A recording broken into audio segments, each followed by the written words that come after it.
तो स्वागत है आपका अपने YouTube चैनल बिलाल क्लासेस पर। दोस्तों, ये video UP polytechnic second semester के स्टूडेंट्स के लिए बहुत ही महत्वपूर्ण है। दोस्तों, आज के इस वीडियो में हम स्टार्ट करने वाले हैं एक बहुत ही important subject basic electrical engineering को। दोस्तों, बेसिक इलेक्ट्रिकल इंजीनियरिंग के मार्क्स डिस्ट्रीब्यूशन और सिलेबस के बारे में मैंने इसके पहले वाले वीडियो में बहुत ही अच्छे से डिस्कशन किया है। दोस्तों, बेसिक इलेक्ट्रिकल इंजीनियरिंग का जो पहला चैप्टर है उसका नाम है डीसी परिपथों का अवलोकन यानी ओवरव्यू ऑफ डीसी सर्किट। दोस्तों, इसमें हमें छोटे छोटे टॉपिक्स को पहले अच्छी तरह से समझना है, उसके बाद कई सारे लॉज हैं उनको पढ़ना है। तो दोस्तों, आइए सबसे पहले जानते हैं इलेक्ट्रिसिटी क्या होती है। दोस्तों, इलेक्ट्रिसिटी का यूज आज हमारी लाइफ में बहुत ज्यादा हो गया है। जहाँ पहले इलेक्ट्रिसिटी का यूज बहुत कम था, आज हर एक जगह इलेक्ट्रिसिटी का यूज बहुत ज्यादा होने लगा है। फॉर एग्जांपल दोस्तों, हम ट्रेन का ले सकते हैं। पहले ट्रेन हमारी फ्यूल्स की हेल्प से चलती थी, मगर अब हमारी ट्रेन इलेक्ट्रिक की हेल्प से भी चलने लगी हैं। तो दोस्तों, इलेक्ट्रिसिटी का यूज बहुत ज्यादा हो रहा है।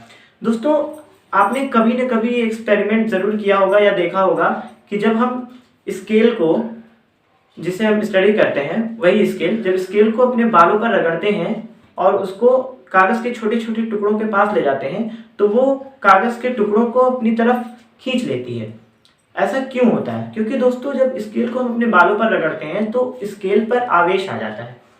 अब ये आवेश क्या होता है? दोस्तों, आवेश किसी मटेरियल का वह गुण है, किसी पदार्थ का वह गुण है जिसके कारण वह पदार्थ या तो चुंबकीय प्रभाव या विद्युत प्रभाव दिखाने लगता है। उसी को कहते हैं आवेश।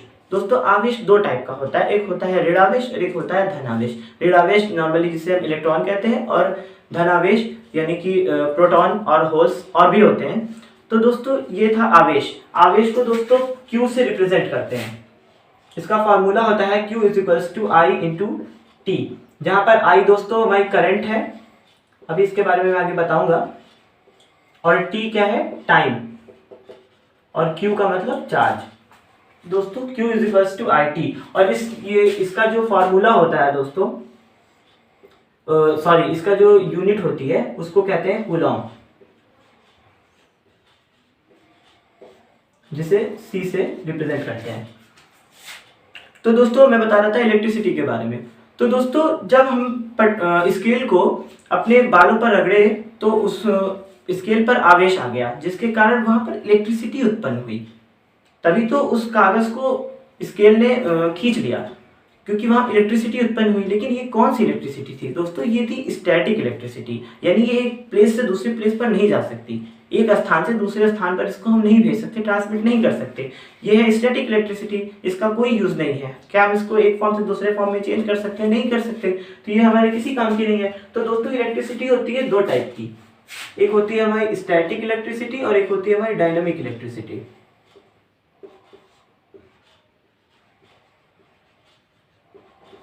तो दोस्तों, जो डायनामिक इलेक्ट्रिसिटी होती है, इसी का यूज हमारी लाइफ में आज सबसे ज्यादा हो रहा है। यानी ये जो लाइट आप देख रहे हो, ये जो आ रही है और आजकल जहां भी हर एक जगह यूज हो रहा है, वो कौन सी इलेक्ट्रिसिटी है? डायनामिक इलेक्ट्रिसिटी है, जो कि पावर स्टेशन से आती है, जिसके बारे में मैंने इसके पहले वाले लेक्चर में बताया था कि पावर प्लांट्स जो होते हैं वहीं से बिजली का उत्पादन किया जाता है, और वहां से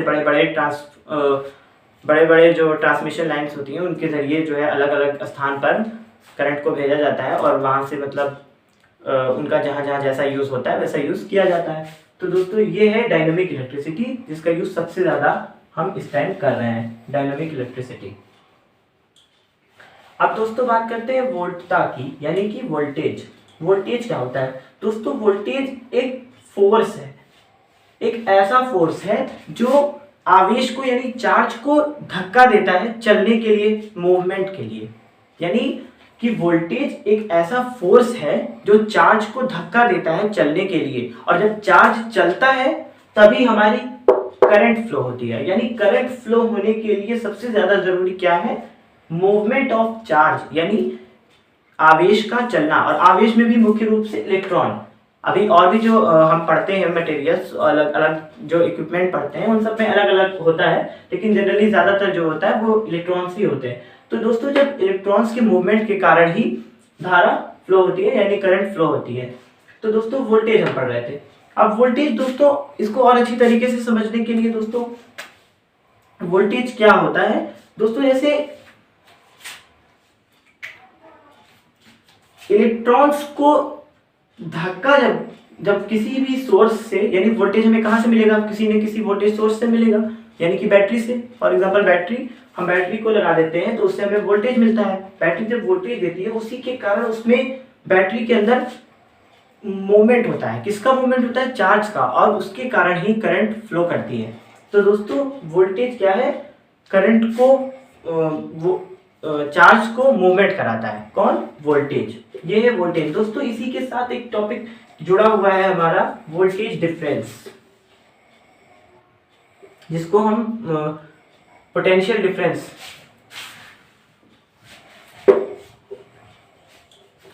डिफरेंस, या हिंदी में विभवांतर के नाम से जानते हैं। दोस्तों विभवांतर क्या होता है? जैसे किसी एक पॉइंट पर किसी का फोर्स, जैसे मैंने बताया अभी कि वोल्टेज क्या है? फोर्स है।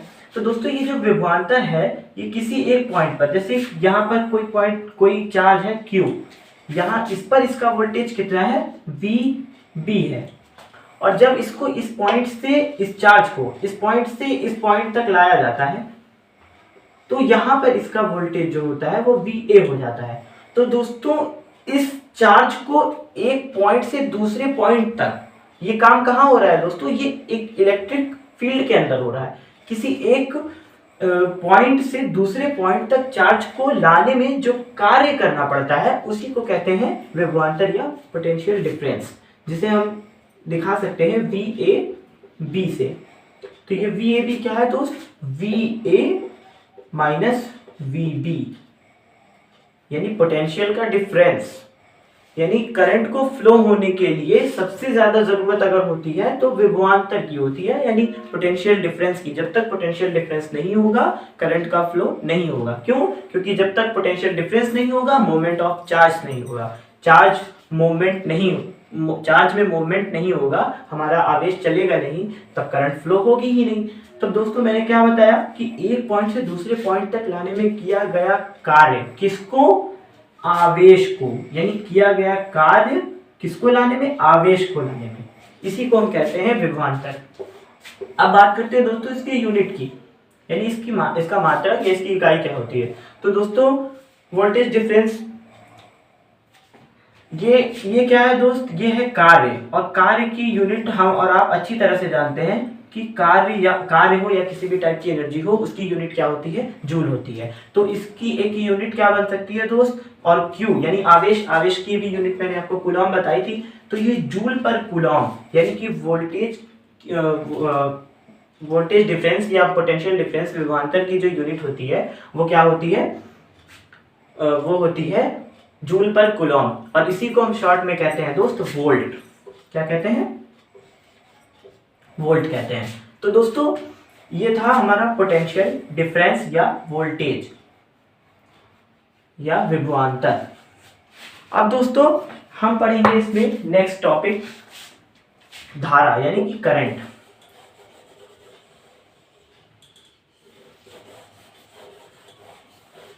करंट किसे कहते हैं? तो दोस्तों सबसे पहले हम इसकी परिभाषा जानते हैं कि करंट, धारा की परिभाषा क्या होती है। तो धारा दोस्तों आवेश के प्रवाह की दर को धारा कहते हैं, यानी आवेश के प्रवाह की दर को धारा कहते हैं। यानी आई धारा को रिप्रेजेंट करते हैं, इलेक्ट्रिक करंट को आई से रिप्रेजेंट करते हैं। आवेश के प्रवाह की दर यानी कि पर टाइम पर, यानी पर सेकंड कितना आवेश फ्लो हो रहा है, पर सेकंड कितना आवेश फ्लो हो रहा है, उसी को हम कहते हैं करंट। यानी कि चार्ज पर सेकंड, यानी टाइम पर डिपेंड करती है करंट की। जो है ये जो चार्ज हो रहे हैं, ये जो चार्ज है वो उसका मूवमेंट मतलब पर सेकंड में कितना है इस पर डिपेंड करता है। अब दोस्तों बात करते हैं कि इसकी यूनिट क्या होगी। तो दोस्तों करंट की यूनिट होती है, अब इससे भी हम इस फॉर्मूले से भी निकाल सकते हैं दोस्तों कि Q का मतलब आवेश। दोस्त आवेश को हम आवेश की जो यूनिट होती है उसको कहते हैं कूलॉम, और जो हमारा टाइम होता है उसको कहते हैं सेकेंड, और इसी को दोस्तों हम शॉर्ट में क्या कहते हैं, एम्पियर। इसी का नाम दिया गया है दोस्तों एम्पियर, यानी हमारी करंट की जो यूनिट होती है वो क्या होती है, एम्पियर। हम किस में मेजर करते हैं करंट को, एम्पियर में। ठीक है दोस्त, एम्पियर को ए से रिप्रेजेंट करते हैं। तो दोस्तों ये तो थी करंट की बात। अब बात करते हैं, करंट भी दो टाइप की होती है। करंट दो टाइप की होती है, एक होती है हमारी डीसी, एक होती है हमारी एसी। डीसी का मतलब होता है दोस्त डायरेक्ट करंट, और एसी का मतलब होता है अल्टरनेटिंग करंट। तो ये डीसी और एसी क्या है, तो दोस्तों डीसी एक ऐसी धारा जो समय के साथ अपनी दिशा में कोई परिवर्तन नहीं करती, उसको कहते हैं डायरेक्ट करंट या दिष्ट धारा। हिंदी में उसको कहते हैं दिष्ट धारा।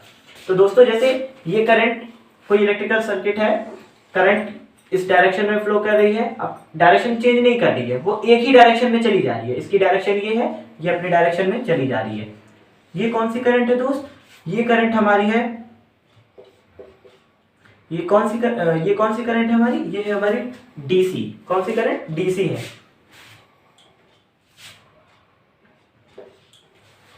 तो दोस्त ये कौन सी करंट, जो अपनी दिशा में परिवर्तन नहीं करती, विद रिस्पेक्ट टू टाइम, जिसकी दिशा में कोई परिवर्तन नहीं होता, उसी करंट को हम कहते हैं डीसी या दिष्ट धारा। आप जानते हैं दोस्त ये एसी क्या होता है, यानी अल्टरनेटिंग करंट।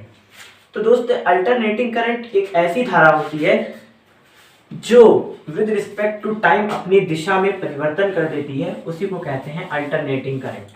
दोस्तों अल्टरनेटिंग करंट जो होती है वो कुछ टाइम तक एक दिशा में चलती है, उसके बाद उसकी दिशा में परिवर्तन हो जाता है, वो दूसरी डायरेक्शन में चलती है, फिर वही साइकिल रिपीट होती है, वो फिर उसी दिशा में जाएगी और उसके बाद फिर कुछ समय बाद उसकी दिशा बदल जाएगी। यानी इसको दोस्त सिंपली अगर समझें तो पहले करंट इस दिशा में होती है, फिर उसकी दिशा परिवर्तन ऐसे हो जाता है, फिर इस दिशा में आने लगती है, फिर इस दिशा में चलने लगती है। तो दोस्तों इसी को कहते हैं अल्टरनेटिंग करंट।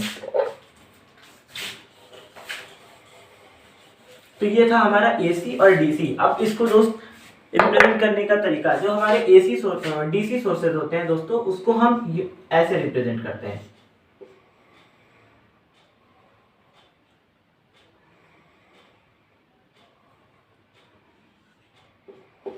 और जो हमारे एसी सोर्सेज होते हैं उनको हम ऐसे रिप्रेजेंट करते हैं। ये है हमारा डीसी सोर्स और ये है हमारा एसी सोर्स। अब एसी सोर्स में दोस्तों ये क्या होगा, जो हमें प्रोवाइड कराएगा वोल्टेज ही तो मिलता है, जिसको हम मतलब सर्किट में करंट को फ्लो कराता है, वोल्टेज ही तो होता है जो मोमेंट ऑफ चार्ज के लिए जो उत्तरदायी है। इसका मतलब कि जो मूवमेंट और चार्ज कौन कराता है, चार्ज को चलने के लिए धक्का देता है वोल्टेज, तब चार्ज चलता है, और जब चार्ज चलता है तो उसकी वजह से करंट फ्लो होती है। तो दोस्त ये था हमारा डीसी और एसी। इसके बाद दोस्तों बात करते हैं किसकी, इलेक्ट्रिकल एनर्जी की। इसको जाने से पहले दोस्त जानते हैं इलेक्ट्रिकल सर्किट क्या होता है। तो दोस्तों इलेक्ट्रिकल सर्किट बहुत बड़ा टॉपिक नहीं है। ये इलेक्ट्रिक सर्किट मतलब एक ऐसा सर्किट, ऐसा परिपथ जिसमें इलेक्ट्रिकल एलिमेंट्स, यानी कि जैसे कि हो सकता है रेजिस्टर, इंडक्टर, कैपेसिटर, ये सब दोस्त हमारे कैसे एलिमेंट है, जिसमें हमारे इलेक्ट्रिकल एलिमेंट्स हैं। और इसमें दोस्तों इलेक्ट्रोमैकेनिकल एलिमेंट्स भी हो सकते हैं, जैसे कि स्विच क्या है, एक इलेक्ट्रोमैकेनिकल एलिमेंट है। तो दोस्त वैसे बहुत ज्यादा कॉम्प्लिकेटेड नहीं है ये, क्योंकि इलेक्ट्रिकल सर्किट है। इलेक्ट्रिकल सर्किट में मतलब कोई भी इलेक्ट्रिकल एलिमेंट होता है और उसमें करंट का फ्लो हो जाता है, तो हम उसको कहते हैं इलेक्ट्रिकल सर्किट। और कब होता है इलेक्ट्रिकल सर्किट में करंट का फ्लो, जब हमारा इलेक्ट्रिकल सर्किट क्या हो, क्लोज हो। इलेक्ट्रिकल सर्किट में करंट का फ्लो तब होगा जब हमारा सर्किट क्लोज होगा। ओपन सर्किट में कभी भी करंट का फ्लो नहीं होता है। दोस्तों इलेक्ट्रिकल सर्किट भी कई टाइप के होते हैं, ओपन सर्किट, शॉर्ट सर्किट और क्लोज सर्किट। इन सब चीज़ों के बारे में आगे पढ़ेंगे हम। ये तो इलेक्ट्रिकल सर्किट की बात है जिसमें इलेक्ट्रिकल एलिमेंट लगे हों। अब दोस्त बात करते हैं इलेक्ट्रिकल एनर्जी की क्या होती है। ये इलेक्ट्रिकल एनर्जी है क्या। तो दोस्तों किसी इलेक्ट्रिकल सर्किट में जो इलेक्ट्रिसिटी का जितना खर्च होता है उसी को कहते हैं इलेक्ट्रिकल एनर्जी। यानी किसी भी विद्युत परिपथ में विद्युत का कुल व्यय विद्युत ऊर्जा कहलाता है। दोस्तों इसको रिप्रेजेंट करते हैं W से। W तो इसका फॉर्मूला होता है दोस्त I² RT। ये क्या है हमारी विद्युत ऊर्जा यानी इलेक्ट्रिकल एनर्जी। अब यहाँ पर ये I का मतलब दोस्त करंट है, R का मतलब रेजिस्टेंस है, T का मतलब टाइम है। अभी धीरे धीरे ये सब चीजें आपको समझ में आने लगेंगी। तो दोस्तों ये क्या है, एक टाइप की एनर्जी है। तो इसका मात्रक क्या होगा दोस्त, इसका मात्रक होगा जूल। अभी मैंने बताया था कि किसी भी टाइप का कार्य मतलब वर्क, किसी भी टाइप का वर्क हो या तो एनर्जी हो यानी कि ऊर्जा हो, तो उन सब की यूनिट जो होती है वो क्या होती है, जूल होती है। तो दोस्तों ये तो रही बात इलेक्ट्रिकल एनर्जी की। अब बात करते हैं इलेक्ट्रिकल पावर यानी विद्युत शक्ति की। विद्युत शक्ति क्या होती है, तो दोस्तों पर सेकंड किसी इलेक्ट्रिकल सर्किट में पर सेकंड कितनी इलेक्ट्रिकल एनर्जी खपत हो रही है या कितनी इलेक्ट्रिकल एनर्जी कंज्यूम हो रही है, उसी को कहते हैं विद्युत शक्ति या इलेक्ट्रिकल पावर। इलेक्ट्रिकल पावर को दोस्त P से रिप्रेजेंट करते हैं। तो मैंने क्या बताया कि विद्युत शक्ति किसको कहते हैं, यानी पर सेकंड, यानी किसी भी इलेक्ट्रिकल सर्किट में पर सेकंड किसी इलेक्ट्रिकल सर्किट में ऊर्जा का जो टोटल व्यय होता है उसी को कहते हैं विद्युत शक्ति या इलेक्ट्रिकल पावर। तो इसका फॉर्मूला दोस्त होता है P = W/T।